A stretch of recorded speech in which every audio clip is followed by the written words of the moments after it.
Hey, yo, what's up, G fam? This is Gifted here, and welcome back to another episode, another review, another reaction, guys. Today, we're going to be reacting to The Literal Worst Day Ever by Mr. Ballin. Today, we brought along, you guys already know, Casey TV, my girlfriend. She's amazing. She's awesome. She got her own channel. Please do go by and subscribe to her channel. She is phenomenal. All right? Cool. You want to add on anything before we start the video? All right. Amazing words. All right, let's get right into this one. The literal worst day ever. All right, let's get it, boys. Got this open. We got this little, we're trying this little setup. Maybe this will work out a little better for the both of us. Tight squeeze here, boys. All right.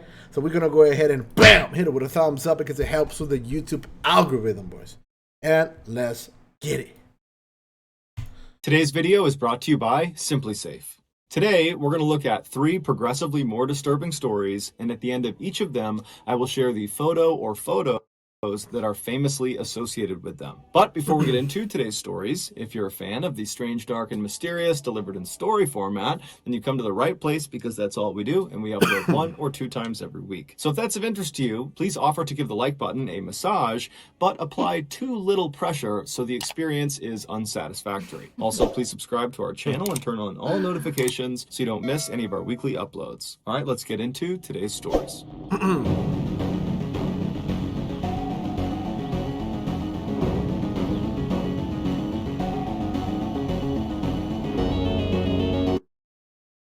Sorry, I'll cut it out. Is the volume all the way up? Yeah. The thing is, when he shares it, it sounds weird. Oh. Yeah. On August 15th, 2003, 41-year-old veteran construction worker Ron Hunt was part of a crew that was building a house in Reno, Nevada. On that particular day, Ron knew before he could do anything else on the job site, the first thing he needed to do was drill a couple of large holes in the ceiling of one of the rooms in this house.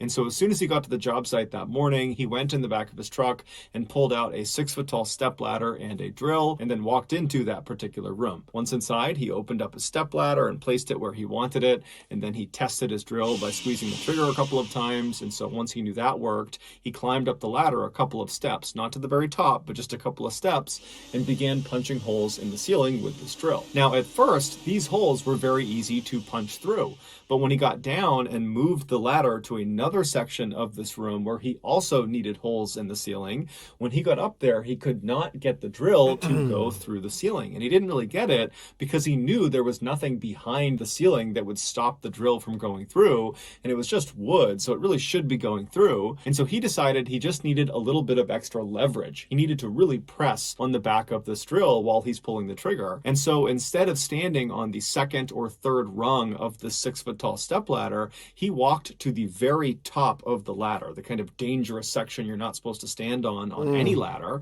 And from there, he was in a better position to really push this drill into the ceiling. And so he gets in position and kind of feels like the ladder's fairly stable. And then he lines up this drill where he wants it. He begins squeezing the trigger. And at the same time, he really pushes with all that extra leverage into the ceiling. And as he does that, he feels the drill starting to go into the wood. But at the same time, he's pushing so hard that he's not realizing he's pushing down with his feet at a bit of an angle. And at some point, he pushes too hard and he causes the ladder to spill out from underneath him. Ron instinctively tried to throw the drill away from him, which is a common practice amongst construction workers. You don't want to land on your gear. It could hurt you. Right. But he wasn't able to throw the drill far enough away from him. And even worse, the drill, when it hit the ground, basically right underneath him, it landed on its back with the drill bit pointing straight up into the air. And so when he fell down face first, his right eye socket landed directly on the drill.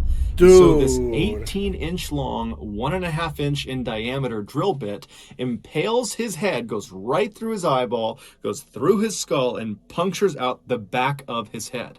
And so Ron Ron, he hits the ground, but he's conscious. And so without even rolling over, he just reaches up with his hands and he feels the base of this drill, and then he traces to the drill bit and he feels it going into his eye, and then he feels around the back of his head and he feels the rest of the drill coming out of his skull.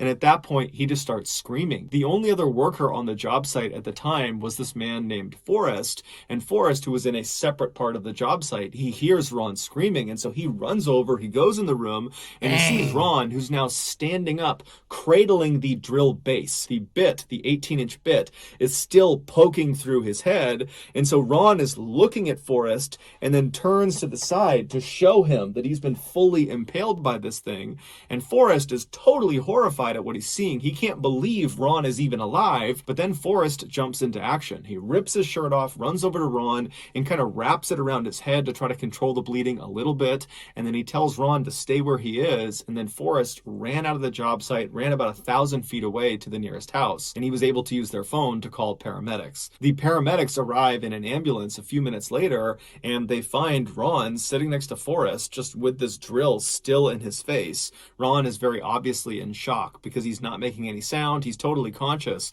but he's just kind of staring blankly, holding onto this thing. And so the paramedics, they go over and they detach the drill base from the drill bit. So all that's left is the actual 18-inch rod that's been pushed through his head. And then they take Ron via ambulance to a local hospital, and from there they actually fly him in a helicopter to a bigger hospital that can handle this kind of injury. And so when he arrives at this larger hospital, they rush him immediately to the operating room, and at first the surgeons attempted to cut off either end of this bit, the part that's sticking out the front of his eye and the part that's sticking out the back of his head, but they realized once they did that, there would still be this huge piece of bit that was stuck in his skull, and that would obviously be That's not obvious? Oh my god. Bro, oh man.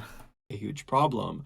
And so after thinking about it, they decided their best bet was just to unscrew the bit from his head. And so they gave him some morphine, and then over the next couple of hours... Wait, what? They didn't. Yeah, no, I know, yeah. I thought they said, yeah, no. I thought they said they got The doctors slowly twisted this piece of metal until it finally unwound itself out of his skull. And apparently, as they were doing that, Ron, who was so high on painkillers, was cracking jokes about how somebody needs to come in here and take a picture of me. I probably look so great. And so miraculously, Ron would survive, and he would not even be paralyzed. The worst thing that happened to him is he lost the sight in his right eye. But all things considered, Ron is okay with that. The surgeons would tell Ron... That is huge. I thought it was like smaller. I know. I mean, it was 18 inches, but I didn't know it was that thick. It's pretty thick. Holy hell. That the only reason he didn't die or get paralyzed is because when that drill bit went into his skull, it kind of pressed his brain aside as it passed through. Had it punctured his brain when it went through, that almost certainly would have killed him. But by some unbelievably slim chance, it did not, and he survived. Here is Ron's x-ray. Holy hell. God. That is a dead man if you didn't know better. You know Before we get into the next story, in 2009, 15-year-old Christina Grimmie finally caved and made her own YouTube channel. For years, her friends and family had been begging her to do this because Christina had this incredible singing voice that they wanted the world to hear, but Christina had always been hesitant because she was a bit of an introvert. But that year, Christina was feeling more outgoing, and so she took the plunge, she makes this channel, and in July of that year, she uploads her first 2 songs. They were both cover songs, and she was really proud of them, but when she uploaded them, they didn't get very many views. And so Christina probably was not very excited about making more videos. But a month later, she found herself really enjoying the song Party in the USA by Miley Cyrus. And so she was singing it all the time and humming it all the time. And so finally she said, okay, I'll just film myself covering that song. And so she records herself singing this song. She uploads it to her YouTube channel, her 3rd video. And she thinks no one's going to see it because her first 2 videos, no one really saw. But this video is different. It went viral almost immediately, and millions of people saw it, and they loved it. Christina couldn't believe it, even though her friends and family had been telling her all along, you have this great voice, you got to share it with the world. That's different than actually seeing the results of the world saying, you're really great, we love your voice.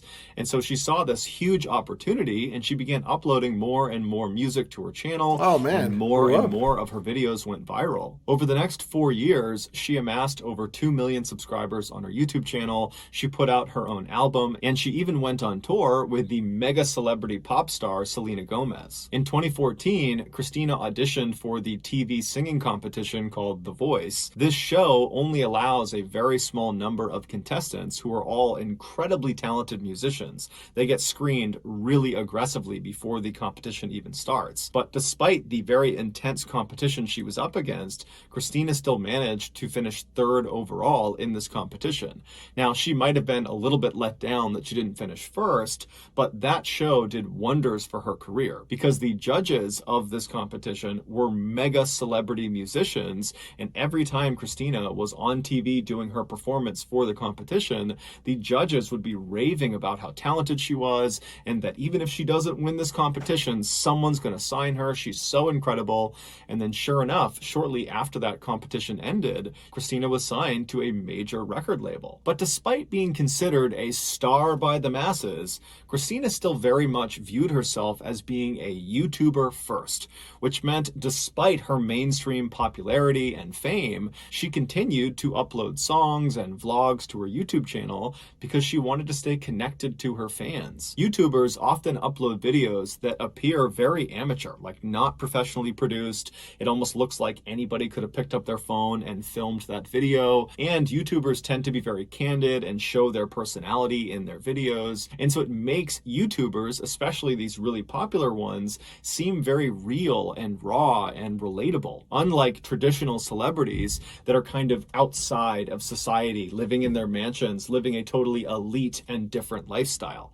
YouTubers feel like they're your friends. And this was definitely the case with Christina. On her videos, she came off as very humble and gracious and kind and friendly, and so her fans truly adored her. By June of 2016, Christina was still growing in popularity when she was asked to be the opening act for this concert in Orlando, Florida that was happening later that month. She agreed, and then on the day of the concert, which was June 10th, she posted to her social media this kind of shout out to all of her fans saying, hey, if you're in the Orlando, Florida area, come out to my show. And then after the show, I'm going to stick around and sign autographs and meet you guys. That night, the venue where this concert was happening was jam-packed, and most of the people were there for Christina, not the main act. And so Christina, she goes on stage, she has this incredible performance, the main act goes on stage, and then around 10 p.m., the concert ends, at which point Christina comes back out from behind stage and went right out into the crowd and began meeting her fans and hugging them and signing autographs and taking pictures. And then at 10:24 p.m., a man who was a fan of Christina's walked down from the back of the venue and kind of awkwardly gestured that he kind of wanted to get a hug. And Christina saw that, and so she smiled and she walked up to him. She opened her arms to give him a big hug. And when she got just a couple of feet away from him, he drew a pistol and he fired 4 shots into her head and into her body. Christina's brother, Mark, he was standing right nearby and he saw the attack. And so he tackled I knew something was gonna. the shooter, Holy and he was trying to shit. get control of this guy, but at some point Well, the shooter if Mr. Ballen's telling you a story, most likely something bad happened. That's true. But But sometimes they survive. But did it survive? I don't know. managed to wriggle free, and then he stood up and he kind of walked backwards until he was literally up against this wall looking at the sea of people that are totally horrified. People are screaming and running and no one knows what he's going to do next. And then the shooter just raises the gun, puts it to his head, and pulls the trigger. There were people in the audience who were medically trained who rushed over to Christina and they began performing CPR on her, but there really wasn't anything anyone could do. She would die that night at the hospital. Her killer was a 27-year-old man named Kevin Loibel. He, like many people, had become a Christina superfan, but his infatuation with her became a totally unhealthy obsession. How does that make any sense? I love you, so I'm gonna kill you. I feel like maybe to his head, he's like, I know I can't have you. You know what I mean? So maybe, nobody get else killed. should have you. You know what I mean? I don't know. I don't know. And when it eventually dawned on him that he most likely would never have a romantic relationship with Christina, he came to the conclusion that if I can't have her, no one can have her. And so when God Christina damn. put that post out on social media asking people to come to Orlando to see her show and meet her after the show, he took that as an opportunity to go kill her. And so he lived in St. Petersburg, Florida, which is you lived 120 there. miles away. And so he sees this post on social media. He grabs his 2 pistols, some extra ammunition. He gets a large hunting knife, and then he calls a cab. The cab drives him 120 miles north. Jesus Christ. This is where I live. I live in St. Petersburg. I lived here for a little while. This is Clearwater, and this is Dunedin. I lived in I went to go Clearwater High School, but that was too jam-packed, so I went to another high school that it was like literally right over here. So yeah, I lived around Largo, St. Petersburg, Dunedin. Yeah, I lived all over. Did you ever go to Orlando? I've been to Orlando. Yes, I went to the park. East to Orlando, Florida, and then he Yeah. gets into the venue with his weaponry because there weren't metal detectors and no one was frisking people as they came inside. And so he was in the back of the venue during the show, and then when it was over, he kind of lingered back, allowing other fans to go up and, kind of mob Christina. And then when there was a lull and there were less people down there with her, he strode right down the aisle and he ended her life. Here is a photo of Kevin standing in the back of this venue just moments before the show came to an end.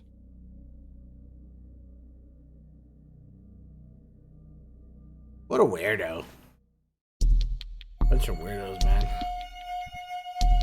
In 2019, 21-year-old Samantha Josephson was a senior at the University of South Carolina. She was a brilliant student who aspired to be a lawyer. Specifically, she wanted to practice international law. And so in order to do that, she needed to be able to speak other languages besides English. And so during her college years, she had really leaned into Spanish and become quite good at it rather quickly. During her college Spanish studies, one of her professors was a woman named Daniela Jaimes. Daniela very quickly recognized in Samantha that she had this incredible intellect and work ethic and just knew she was destined for greatness. In fact, she compared Samantha to Amal Clooney, who is George Clooney's wife and is considered to be one of the most famous international lawyers ever. And so just out of a general interest to see Samantha succeed, Daniela offered to Samantha to kind of be there for her if she needed anything beyond just Spanish, that she was there to help her with law school applications, or if she needed advice on something, or if she just had ideas she wanted to bounce off of her, she would be available. And Samantha had taken her up on this offer, and by 2019, in Samantha's senior year, the pair had become very close, forming a sort of mentor-mentee relationship. Early that year, Samantha got accepted into her target law school, Drexel University in Pennsylvania. And so after telling her mother and father, Samantha ran to Daniela's office to tell her mentor the great news. And the two hugged and laughed and celebrated right there in the office. It was clear that everything was falling into place for Samantha, and Daniela was just very, very proud of her. A few weeks later, on March 29th, Samantha decided to go out with her friends for some drinks. Now, Samantha normally spent a lot of her time studying, even on the weekends, but since she was about a month away from graduation and she was already accepted to law school and really didn't have that much work since it was the end of the year anyways, she decided she could cut loose for that weekend. So she, along with her friends, head out to this downtown area called Five Points, which is right near the University of South Carolina, and it's an area that's full of shops and restaurants and bars, so on the weekends it is packed with college students. Samantha and her friends hop from bar to bar, they're having a great time, and then around 2 a.m. the group found themselves in a bar called Bird Dog, and while they were there, because it was so crowded, the group of friends got separated. Now, initially the friends were trying to reconnect with each other through texts and phone calls, but they were just really struggling to locate each other, and kind of in the middle of all that, Samantha decided that she was just too tired and didn't really feel like staying out any longer, and so she texted her friends and let them know that she was going to head back to her room. So Samantha leaves the Bird Dog bar on her own, she hops in an Uber, and she starts driving back towards her campus. Several hours later, after all of Samantha's friends had also finally gone home and then woke up that following morning, they realized Samantha was not in her room, and so they called her, she didn't pick up, they They started asking around to other friends who might know where she was, but no one did. And so pretty quickly, Samantha's friends were very, very worried about her because the last they had seen her, she was leaving the bar on her own. And so they were really worried something might have happened to her. And so by 1:30 p.m. that day, on that Saturday, the day after they had gone out, they called the police and reported her missing. At the same time that Samantha was reported missing, there were these two men who were in their mid-20s that were located 70 miles to the east of the University of South Carolina. They were out in this forest and they were hunting for turkeys. Earlier that day, these two men, whose names were Anders and Ryan, they had had no luck actually finding these birds. And so they were getting frustrated. And so by the afternoon, they had split up and were kind of combing this forest on their own to see if they would have more luck solo. And so Ryan, he posted up next to their truck, which was parked on this dirt road that was butted up against the edge of this big forest. And Ryan, with his binoculars, was scanning out across this field that butted up against the tree line of the forest. And he was kind of scanning the tree line, but he still was having no luck finding any turkeys. And then Anders, he actually had walked into that forest, which was right next to Ryan. And he was just kind of walking around looking for the birds as well. But he too was still having no luck.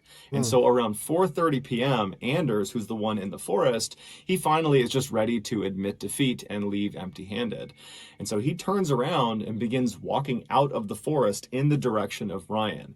And so at this point, he's maybe 100 or 200 feet away from Ryan, but the trees are very thick and they can't really see each other. And so Anders is just kind of walking in that direction. He's not looking for birds anymore, so he's not scouting around. He's just kind of looking straight ahead. And as he's walking, something catches his eye off to the left behind some trees. It was pretty far away, but he instinctively turned and looked, and he couldn't really tell what it was. It wasn't a turkey, but it wasn't anything that should have been in the forest. And so he decided he would go get a better look. And so he turned away from Ryan and went left and started cutting through the trees. And he kept walking until his view of this thing was no longer obscured by trees. And when he got a full look at this thing that had caught his attention, he stopped where he was. He yelled for Ryan, who couldn't see him, but he yelled for him to come into the woods and look at this. And as Ryan is running into the forest to see what's going on, Anders is pulling his phone out and calling the police. When the police finally show up, they find Anders and Ryan, and they're very shaken up, and they're sitting on the back of their truck on that dirt road where Ryan had been. And so the police... The problem with calling the police is you're the first suspect immediately. If you call the cops, that's just how it works. Whoever calls the cops, you're the first suspect. Simple as that. That's just how it goes. Because sometimes I really the killer... hope that's not people. That's not what people think, and then they don't call the police. Sometimes the killer... Sometimes the killer, in many cases, have reports the body. I'm pretty sure it was that lady. Pull up to them, they speak to them and get directions of how to get to what they saw inside of the forest. And then the police officers walk into the forest, they follow the directions, and before long they're looking down at Samantha. 14 hours before her body was discovered, Samantha left the Bird Dog Bar and walked out front where there's lots of other students, and she walked to this corner of this road right in front of her, and she hailed an Uber. And then the Uber car pulls up, she hops inside, and then the car backs up and drives away. Except that was not an Uber car. That was a car driven by a 24-year-old named Nathaniel Rowland, who was not an Uber driver. He was a guy who had been driving around 5 Points all night, presumably to try to trick people into getting into his vehicle, believing it was an Uber. But Uber's not like a taxi. You can't just get one like that. No, but maybe, I don't know how long ago was this. Back when Uber started, they wouldn't show you what car it was. Really? It would just tell you the name of the person. And then what happens a lot of times, this is how come for precaution. Now it shows you the picture of the car, who's the picture of the driver, and his name. So a lot of times for precaution wise, the driver is supposed to tell you, is it for blah blah blah blah? This is they gotta tell you verbally, because that's the only way that if most likely he just went up and then she goes. You probably told him, and he went, yeah, you know what I mean? So for precautions wise, you gotta let him, the person, tell you your name. Who is it for? So that's like they a lot of times they're very strict about it. They're like, oh, is it for this for me? And then you agree. And Yeah. finally, his Just a plan had little. worked. He'd pulled in right in front of Samantha. She thought it was her car. She climbed in without If anything, I will go as far as a, what is your name? You know, they tell you your name and you can be, oh, what's yours? But being drunk, it's True. terrible. True. Yeah. question. And then once she was inside, she couldn't get out again because the doors were child locked. There was no way to open them unless they were opened from the outside. Now, initially, Samantha wouldn't have noticed this. She just sat in the back seat. The car backed up. It started driving, except it didn't drive towards her campus. It drove the opposite direction. And the drive from this bar to the campus was only a couple of minutes long. And so even if she wasn't really paying attention, she would have recognized fairly quickly they were going the wrong way because, again, Right. she's expecting to get dropped off within a couple of minutes. Now, we don't know what actually happened inside that car in terms of how Samantha actually handled this realization that he was taking her the wrong way. We don't know if she confronted him. We don't know if she tried to open the door and then realized it was child locked. We just don't know. All we know is that Nathaniel drove Samantha to some isolated area, most likely 70 miles to the east, near that forested area where her body was found. And then once he parked wherever he was, Nathaniel pulled out a knife and then leapt into the back seat of his car where Samantha was trapped, and he stabbed her 120 times. And then after he was finished stabbing her, it would take Samantha over 10 minutes to finally die. Within hours of dumping her body in the forest, Nathaniel was posting these normal posts on Facebook of him in front of his car and regular status updates, and he was having very normal interactions with his family and his friends, as if he was completely unaffected by this horrible crime he had just committed. Nathaniel was arrested within 24 hours of the discovery of Samantha's body. While he never How did they offered any find out? motive for the crime, Huh? They find out. I don't know.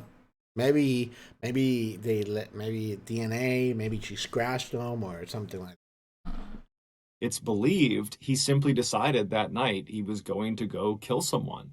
And so he just began prowling around for a victim. And unfortunately, Samantha was just in the wrong place at the wrong time. Nathaniel was ultimately convicted of her murder and was sentenced to life in prison. Here are the final images of Samantha as she climbs into Nathaniel's car.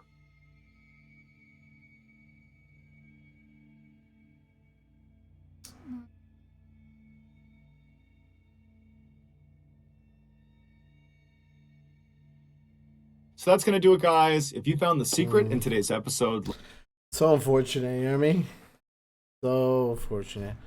Sometimes you wish you could, like, do one time, you know what I mean? Just time if you could, you know? You could do it like maybe 3 times or one time a year, you know what I mean? 3 times. A couple times, you know? Dang, man, it's crazy. All right. So, that was the literal worst day ever. Man, the one with the drill on his eye, that was wild. That was so crazy. All of those stories were crazy, wild, and this is how come you gotta be careful, when you post about, going to a certain location, giving out your location, especially, I would say definitely, especially as a female. Obviously, males, we go through it too, but it's a lot less likely, like, as females do, because, well, guys are crazy, man. Guys are just simply crazy. You never know. Someone who might act super nice or everything and their internet, you never know how they are truly in real.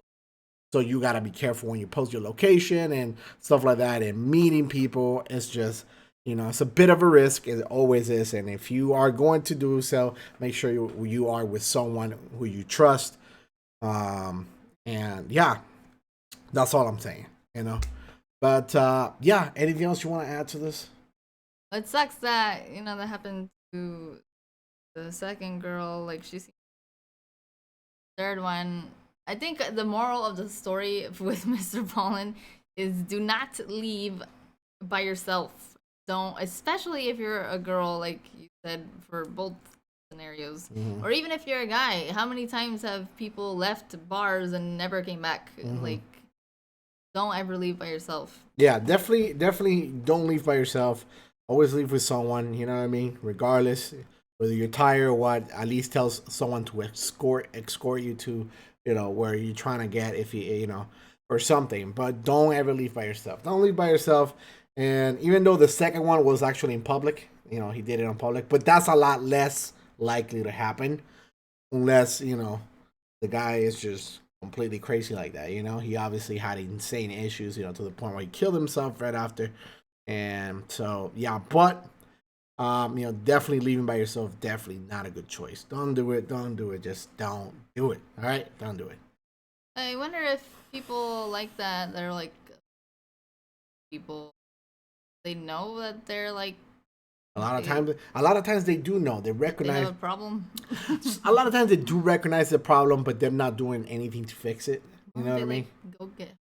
Not because, you know, pride and you know, sometimes maybe they convince themselves that it's not them. It's not them. You know, it's just what it is. That's it. You know what I mean?